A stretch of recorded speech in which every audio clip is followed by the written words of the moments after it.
আসসালামু আলাইকুম। আজকে যে একটা মর্মান্তিক দুর্ঘটনা হয়েছে সেটা হলো ২ টা লঞ্চের সংঘর্ষে ২ টা মানুষের প্রাণ সাথে সাথেই চলে গেল। মানে মৃত্যুটা এমনভাবে হয়েছে যেটা আসলে দেখে মানে কোনোভাবেই নেয়া যায় না। একদমই সহ্য করা যায় না।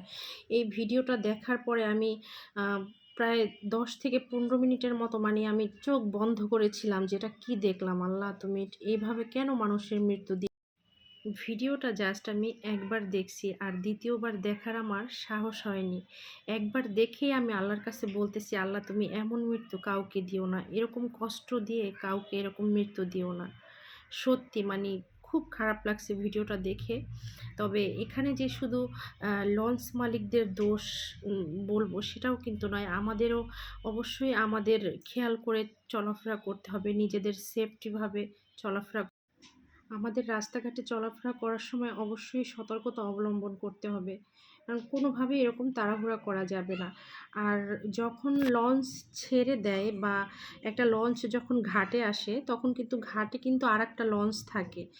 যখন লঞ্চটা ঘাটে এসে থামায়, তখন কিন্তু আ একটা লঞ্চ আরেকটা লঞ্চের উপরে উঠে যায়। তো ওই ওই কথাগুলো চিন্তা করে কিন্তু লঞ্চের পাশে এরকম করে এভাবে করে ওঠা ঠিক না। লঞ্চের পাশ দিয়ে বা নৌকা দিয়ে যারা নৌকা ট্রলার দিয়ে যারা লঞ্চে লাফিয়ে আ উঠে এগুলা একদমই ঠিক না।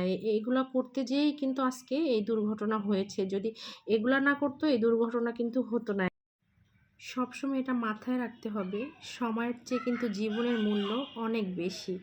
তো আপনার জীবনের সাথে জড়িয়ে আছে আপনার পুরা ফ্যামিলি, অনেকগুলা মানুষের জীবন। এই কথা চিন্তা করে রাস্তাঘাটে অবশ্যই আমরা সাবধানে চলাফেরা করব।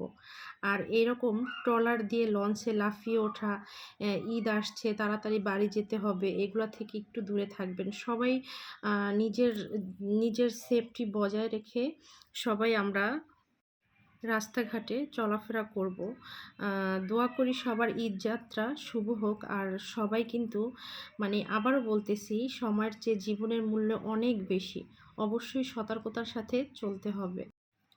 আপনি গাড়ি, ট্রেন, লঞ্চ যেকোনো কিছুতেই যান, সবসময় সব দিক থেকে নিজেকে বাঁচানোর জন্য অবশ্যই সব ধরনের সতর্কতা অবলম্বন করবেন।